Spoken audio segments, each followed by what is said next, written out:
Okay, sorry. Meow meow. I'm very sorry. Hopefully people come back and watch, and if they don't, you miss out. This is the gold. This is the real good stuff. This is when we open it up. This is what I'm talking about. All right. Is it? I don't even see that I have viewers yet. All right. Really sorry that all sucked. I guess I've learned my lesson. Don't. It works. Great. Okay. We're back. Okay, I'm gonna drop the link and then I'll look at comments and we're really sorry. I am gonna start doing evening streams. I just gotta figure out timing because it's gonna take some challenge, but those are not gonna be open streams. Those are gonna be limited. I'm only gonna send those streams to my friends. So if you want to take part of, yes, thank goodness. Apparently that was just the problem. I don't know. Apparently you have to have a much better internet connection, which I should have a great one to make it all work. But come in. Again, ground rules. No interrupting, no talking over each other. Be quick to listen and slow to speak, unless you're slow to speak, and then tell yourself to talk more. Don't straw man. Try to star man, steal man if possible. Be gracious. Be hospitable. Be aware of your temperament. Generally apply wisdom. And if you're a lolcow or a troll or you're just being an asshole, this is something I'm learning from my younger Zoomer friends on the internet because, and people have talked about this, Jordan Peterson talks about it with like Machiavellian psychopathy. If you're that kind of the person, I'm not gonna, I'm just gonna get rid of you probably, and not feel too bad about it because I'm not really, like, I don't know, what is it like? It's bark bark, wolves and sheepdog and that kind of thing. So what up, Jeff? You little sweetie. Yeah, platforming, that's the thing. Platforming, this is what Grim said in his conversation with, so I got feedback somehow, but he was talking with Mark Lefebvre, and I think it's a helpful way of platforming, right? They're just filters. We're all filtering reality through narratives, through salience, through what we choose to participate in. I guess that salience and a little bit of your agency is it's saving the appearances. You're always wearing different glasses. You can become aware of the glasses that you're wearing, and maybe you can change glasses. But like, I don't know that there's any getting rid of the glasses, I guess, except maybe that's the presence that I was talking about the other day of like, maybe that's what true presence is paying attention to what you should be paying attention to, not my will, but your will. Look at who we got here. We're landing some big fish, kids. What's up, gentlemen, friends? Talk to me. I like Jess with more beard. I like this more bearded Jess. My wife doesn't. She wants me to trim it up. Really? Let's get a good look at it. Oops. That's a better look at you. Yeah, I know. Look at that. Well, the neck stuff, I'm becoming a neck beard.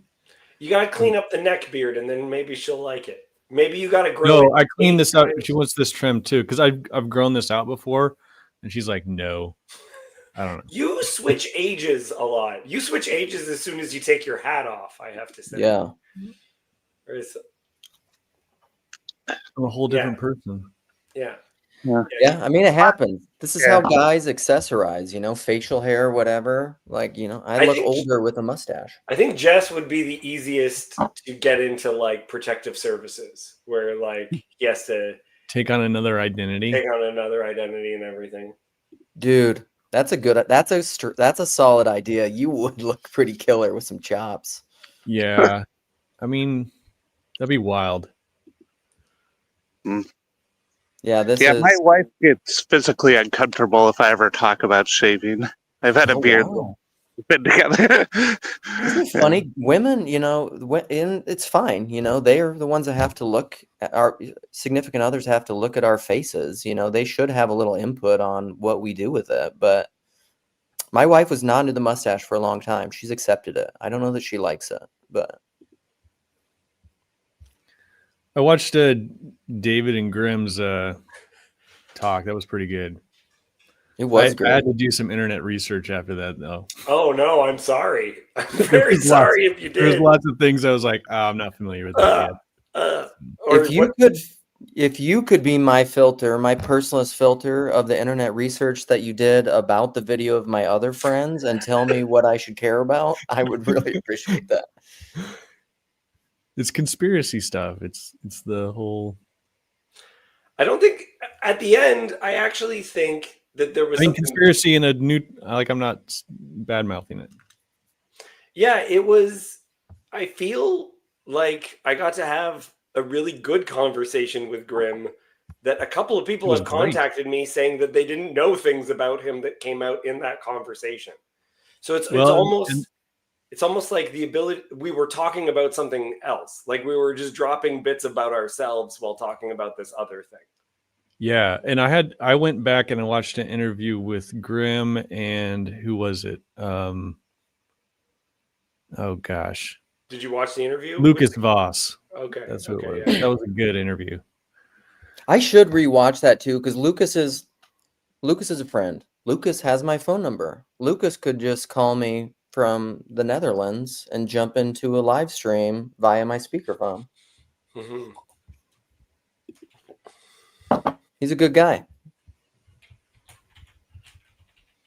Yeah, Grimm is. I feel like my knowledge, my personalist knowledge of Grimm has increased twofold in the last week.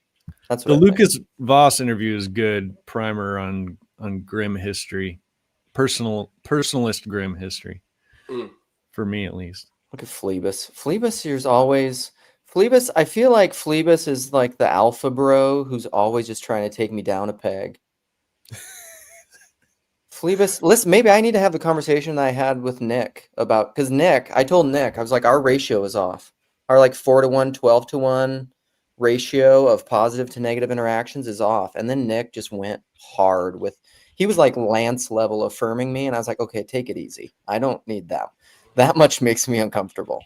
Phlebas, listen, tell me something nice. Do you guys know, that scene? So Billy Bob Thornton was recently on Rogan. What is that movie? God, it's such a disturbing film. I love weird movies. But like, okay, two things about movies. Okay, I got a couple things. Sorry. And then I want space for other people. So what's the film Monsters Ball? Is it Monsters Ball with Halle Berry and Billy Bob Thornton? You know what I'm talking about? But like there's like a sex scene in it that makes me it's like not erotic. It makes me very uncomfortable. Where Halle Berry is just like, you can tell she's very like emotionally troubled. Like this is a woman you should never have sex with because she's just like, I just want to feel good. Just make me feel good. And then he proceeds to make her feel good. And I'm like, dude, no, that is called taking advantage of a very troubled woman. You don't do that. Also, I went out to a movie with my wife last night. It's called If I Had Legs, I'd Kick You, which I should have watched. I was not expecting that title. I'm sorry. Go ahead. Which it's Rose Byrne, and Conan was in it. Conan plays her like therapist in it. And I like movies like this, but I didn't watch the trailer. I don't really like trailers. And so I took my wife I should have watched the trailer because I saw that it was like, it said in there like comedy drama. And I was like, oh yeah, it's probably like a dark comedy or something. And I was like, my wife can do that. It was not a dark comedy. It was basically about the anxiety of being a wife and a mother and partially psychedelic. And I was just like, this was the worst movie to take my wife to. It was terrible. Anyway, okay, that's that end of movie rant. Is someone quadriplegic in it? Please tell me. You don't really know. I mean, spoilers, maybe. I mean, her daughter is very sick. and perhaps is, but the way they film the movie, it's really you never see her except for the very end. I don't know, it's a very artsy, interesting movie, but it's kind of crazy. It almost reminds me. Did you guys see what's the Ethan Hawke movie where he's a priest? You know what I'm talking about? First Lutheran. Reformed. Yeah, First Reformed, which is good. But you know, like the end and that like psychedelic floating cosmic scene? Like there are little bits of that throughout the movie where it's just like where my wife, I know I couldn't really even enjoy the movie because I knew my wife the whole time sitting next to it is uncomfortable and like I'm wasting 2 hours of my life and I would love to leave right now. And this feels like torture. Yeah, it was horrible. What do you guys think about the internet? What's it for and how should we participate? It's for arguing in cat videos. Okay. The internet is evil. You should get off it immediately. Okay. There's some thought. Not really. The internet is how you end up going to Midwestuary, which was one of the most wholesome things I've done in a long time. And it's where David found out who was actually real. Except David and I, in our conversation, I said, it is possible that we're living, there's technology we don't yet know, and it's like Battlestar Galactica, and there are Cylons. Some of us could be Cylons. Yeah, I've come to the conclusion I'm okay with that. I'm okay with the possibility, the way that I said it to a friend is, if this is all a simulation, I think I'm going to do like, I want the people who made this to be like, he did a really good job at that game. You know what I mean? When you play games, sometimes people cheer you on. I'm going to have that. I'm going to have that kind of playthrough. Great cloud of witnesses. Yeah, it's a good time. So does anyone in here also get annoyed though when people talk about how like we're living in a simulation? To me, it's like the most midwit, smart, dumb thing to say because I'm just like, with my understanding of the incarnation, I'm like, even if this is a simulation and my understanding of persons and representations is, it is also part of the real. It has to be necessarily in an infinite regress. Like I'm like, who cares? Seems like a stupid thing to say. I mean, it depends. Like, so I think people will just say that in order to justify them being able to do other things that they want to do. Like, Well, or just justify their lack of doing things they want to do or that they feel they should do. Like they can check out, and because it doesn't internet. Hey, Graham. Yes, exactly, Graham. I mean, that's true. Internet. Yes. Entertainment. Yes. Entertainment. It is what it says it is. And what should it be used for? Yeah, let's think about knowing. It's Sorry, for personalist knowing. That's all we need. That's all we need. Grim said what was needed. We are honored to have Grim Grizz come in, spout some wisdom. Sam, go ahead. And then we got to hear from Risto. Maybe Risto, you normally are pretty measured when you speak. You're being even more measured. Huh. That's okay. Yeah, no, the thing about simulation theory that drives me insane is it's basically science fiction cosplaying scientific theory. And yeah, I don't know. I hear it as like, maybe some of that's right. I don't know, but it's just like completely untestable. There's no real hypothesis and experiment involved with it. It's just like, I don't know. It seems like a bad conversation with someone who's smart, but like maybe high at like 2 a.m. in the morning whenever I hear it. Right. So. But that's what this is, right? It's just like, is Tolkien in the Lord of the Rings? Is God manifest in the story of the simulation of the creation? Yes. Yes, he is. And especially for Christians, he also became the main character who is the first fruits of true humanity. That's the second Adam. Like, that's what we're talking about. Like, welcome to Christianity, simulation theorists. If it is a simulation, it's a simulation in order to make real things. Sure. Yeah, there's a whole Zizek thing that I watched a bunch of times, try to figure out what he's making of it. You see, he talks about the Matrix, where he says, "I want a third pill," I want a third pill where I get to understand the reality in the fake, right? Like, Yeah. you learn a lot about people by how they lie. And Yeah. so Welcome to psychoanalysis. nothing that they said was true, but they just tell you all sorts of things about you. Well, it's And back what I was about saying about like the non-duality, right? Like if you say light, there's dark. If you say a lie, there's truth. It's like, but do you have eyes and ears to see it? Right. You have to start.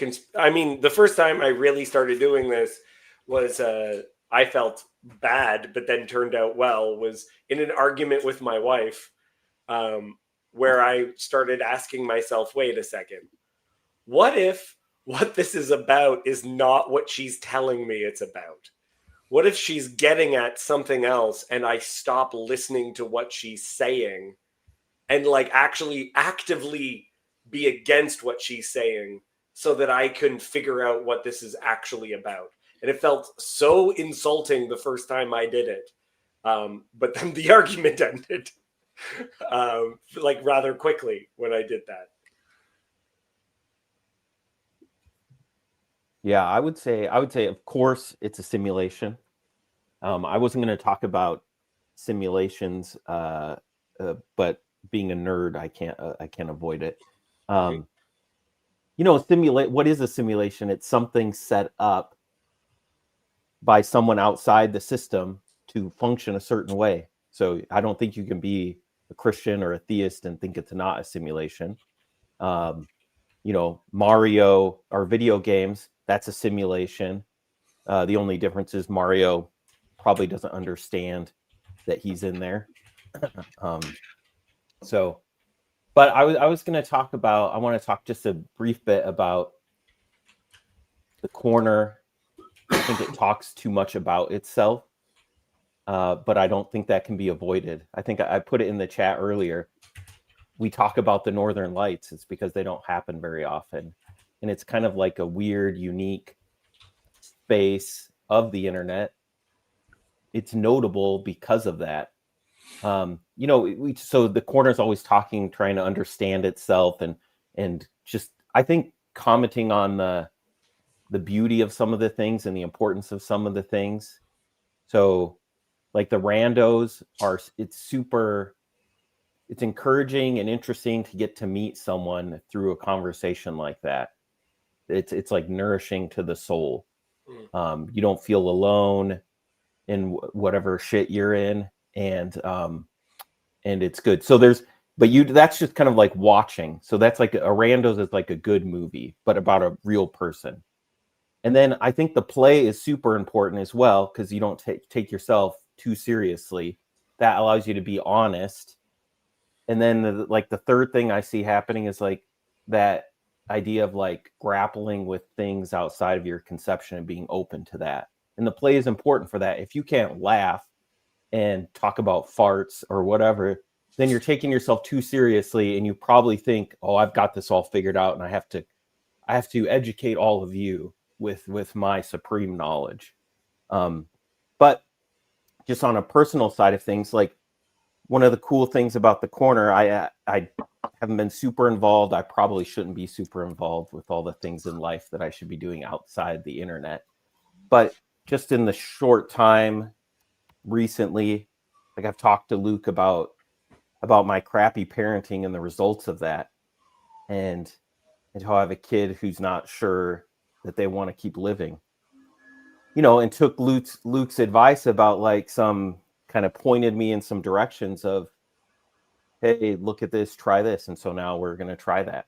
And, you know, I've talked to Neil about my crappy marriage, and got some encouragement from him about like, how do I proceed through that?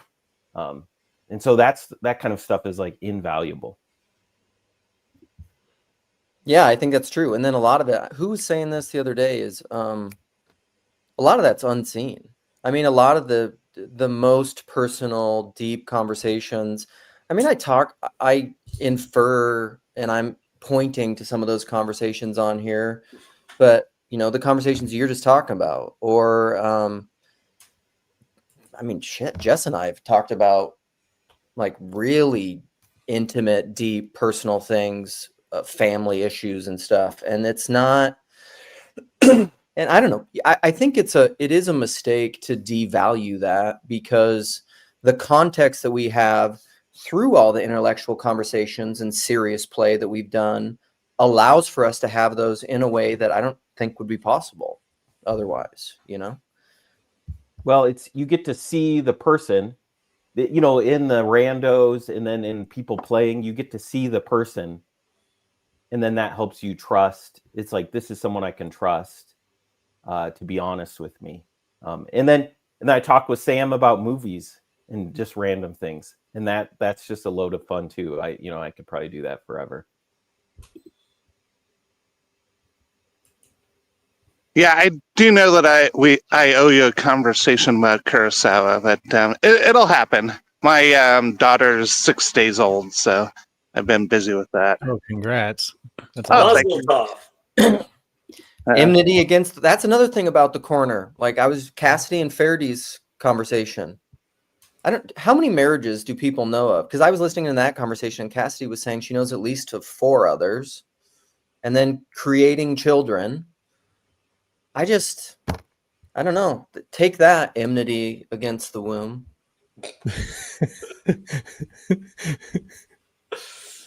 Oh gosh, that should be the name of this live stream after you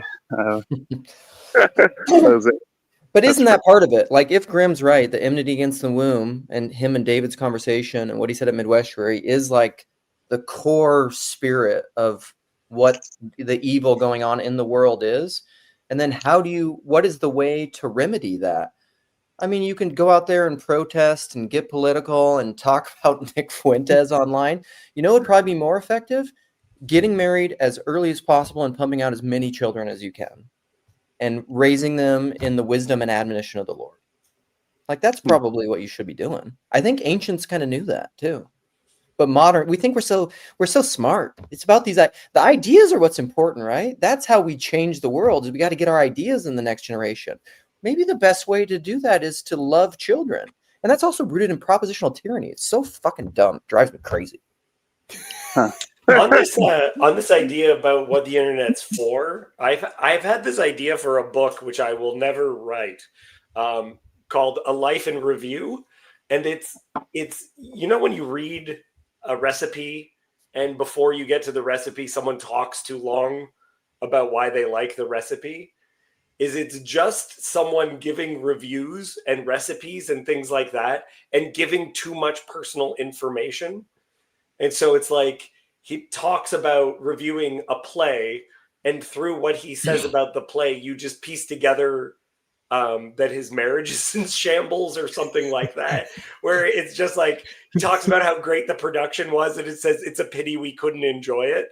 It's like something like that at the end that you just go, wait, what? Like, that's how you know that like a divorce is about to happen or something like that, where we're so bad at connecting that we're like dropping these little things, and at some point like, I feel like what the corner is a whole bunch of people being like, I know you're just doing this to connect. Oh, gosh. When I saw the prompt, I thought of the joke, maybe quotation marks around it, that no one talks about Jesus's miracle of having 12 friends in his 30s. 30s, yeah. Oh gosh, yeah. No, I think about that, and I mean, it's very, I don't know, sarcastic and jokey, but I mean, if you find a friend anywhere, I think that's an amazing experience. And I know I've had the good fortune of finding a few through TLC, and I wish that more people could find friends online, because everyone's kind of tuned into their phone or their computer or whatever it is for, gosh, maybe 25 to 40 hours a week. And how often do you hear someone say like, oh man, I met my best friend online? And I mean, I know Neil jokes about him and Chad, like how some people are like, hey, are you sure everything's going okay, when he tells them about Chad. But I don't know, to me there's something very hopeful about using tools that more often than not create isolation sort of against themselves. Yeah, and there's kind of there's a kind of hyper conservative, bigoted, like no one understands anything. That's their first step towards understanding, not towards the capacity of one, George MacDonald. And so like you only think you understand things because you're familiar with them, but you don't really understand them. So like technology, we're familiar with a combustion engine, and so we're like, oh, that's fine. Like I met a friend through using a car, so that's okay because I'm familiar with the engine. You don't fucking know what you're talking about. Like, and when people are just like, you're just a bigot, like you're just bigoted. You don't know what you're talking about. Like where can Christ manifest? What like I'm going to control where the Spirit moves, and so like you can have pen pals. Pen pals are okay. Well, like what technology can you use to make friends? Yeah, I think it's like a both and. The person that goes off and they're like, I'm going to follow the Amish and live off the land and keep a boundary on this technology. There's all these problems with this technology. They're right. And there's wisdom in that. Sure. But then also, it seems that God works amongst our just terrible messes. He'll play there. So the idea that like he can't or won't work amongst a totally messed up situation or even in a bad system, I think he just laughs at that. What are you laughing about? Leviathan for play. Yeah. For play. Tease it. For play. We're Tease talking Leviathan. next week. We're talking next week about it. Wednesday. Mark it on your calendars. Yeah. Yeah. Wednesday night, we're talking about something that Luke, you made mention of. Is this all just a big joke? Is it all just a big joke? What if the first time what if God partners with someone and says, you are the people through your offspring, I'm going to bless the world, and I will name your child, and you will name this miracle child Hilarious. That's the first child, like the child of promise is named Hilarious. It's great. Right? Like, what is the joke being pulled on Abraham? That it's just like, you will name him Hilarious. Have you guys, has anyone in here read The Name of the Rose, Umberto Eco? No. So I don't read your communist gobbledygook.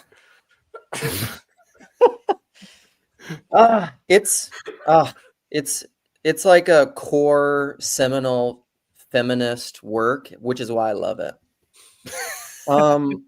But the end of it, so spoilers. The whole premise of the book, it's set in an abbey in really France, somewhere like on the border of Italy and France, I think in like the 1200s. So I mean, those modern nation states aren't even there, but like that's the general vicinity, and it's this monastery where there's a library that has almost like a maze to it, and the only ones who know how to really navigate it are just like a few monks in the abbey, and it's there to protect these really special sacred works of books, and it's kind of a murder mystery. It's a really fun book and super smart. Echo's fantastic, but the whole idea of the book, you guys will probably know about this because it's more of history. Isn't there's one of the works of Plato or Aristotle. It's like a lost work which is what's the name of it? It's postulated or it's hypothesized to have existed, but we don't have any extant copies of it. But it's basically positing the idea that creation came out of divine laughter. And the monks are just like, they're terrified of that because it's a lack of severity, right? It's a lack of seriousness. Like it's not contra piety, right? And so they have a super lockdown on this book. But I don't know. I think of that when you guys are talking about this and Leviathan for play and a joke, because that's just also like, if you think jokes, like jokes are also serious. Think about the best comedians out there. There are just like super silly jokes. But if they don't have, if you're not playing with seriousness and gravity, the joke won't work. There's nothing there. Well, there's it's all atmosphere, no earth. There's something, I mean, I think there's humor that's just sugary and vapid, you know, but real humor, good humor, I think there's a hope in there. Yeah. You can't laugh if you don't have at least some nugget of hope for the future. There's a story I love. There's a 2-volume set about the life of Hudson Taylor, a missionary to China. And in the beginning, it talks about his family that came before him. And I think it was his grandfather who got in trouble with his church because he was too lighthearted. So they had their big gathering, their council, and then they brought him, you know, they like took him to task for it. And he came up and he apologized, but by the end of his apology, he had everyone laughing. So it would have been fun to meet his grandfather. I joke about everything. I've often wondered if that's okay, because I sometimes get brought in to speak at different churches, and I'm like, I hope this is going well, because I don't think you thought I was going to joke while talking about this particular topic. I can't not do it. Got to do it. And not being able to laugh, I really think it's not always. I'm not going to say this. Part of it's just natural temperament, but it can be evidence of pride. You take yourself too seriously. Like, get over it. Yeah. Okay.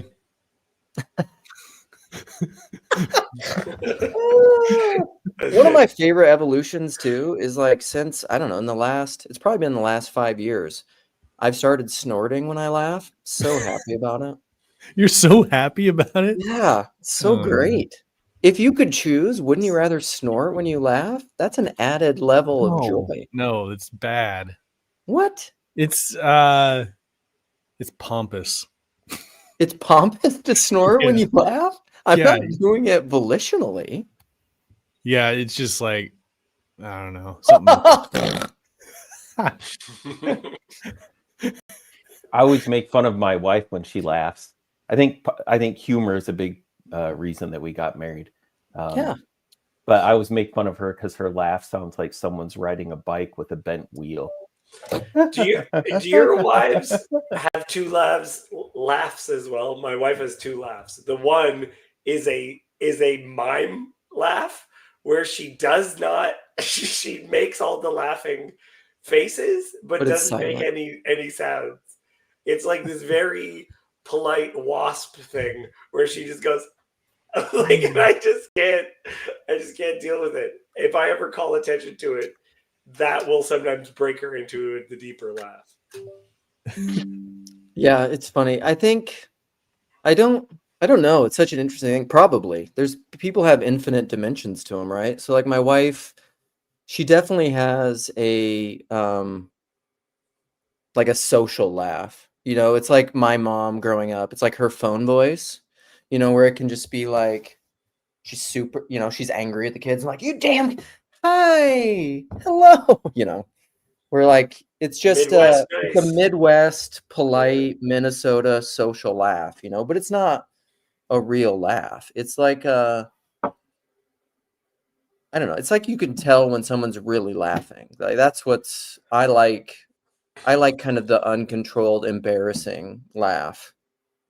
You know, that's one I really like the Coen brothers a lot, where a very serious scene will be like you'll be laughing at. Like if you watch Fargo, it's a horrible story. Yeah. But it's just because they said it in Minnesota.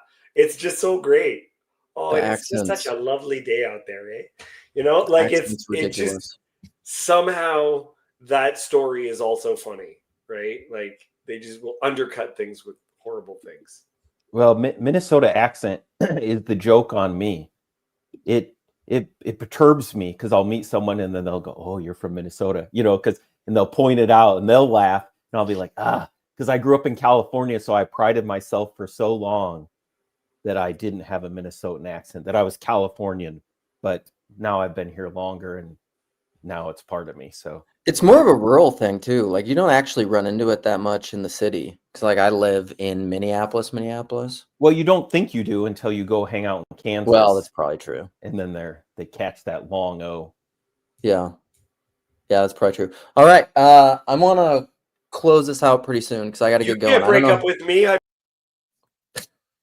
You were supposed to do final words. Okay, let's do some final words on the title, though. What is the internet and how should we participate? I think we've been talking about it. I'll give my last word and then I want you to close. I think we've been talking about it with play, and that's a huge theme of TLC is, and I think it's why it's confusing to people is like, what are you doing here? Well, making friends, playing, being serious, but also not taking ourselves too seriously, creating stuff, making friendships so that potentially in our different flotillas, we could go and like do a project together. Like we're networking. We're using the interweb to make relationships. Yeah, it's tobacco. It's use it wisely, but be careful, and it's super addictive. And yeah, frankly, I don't use it wisely, just confession time. But I think, but tobacco I do use wisely. I actually don't smoke as much as I would like to.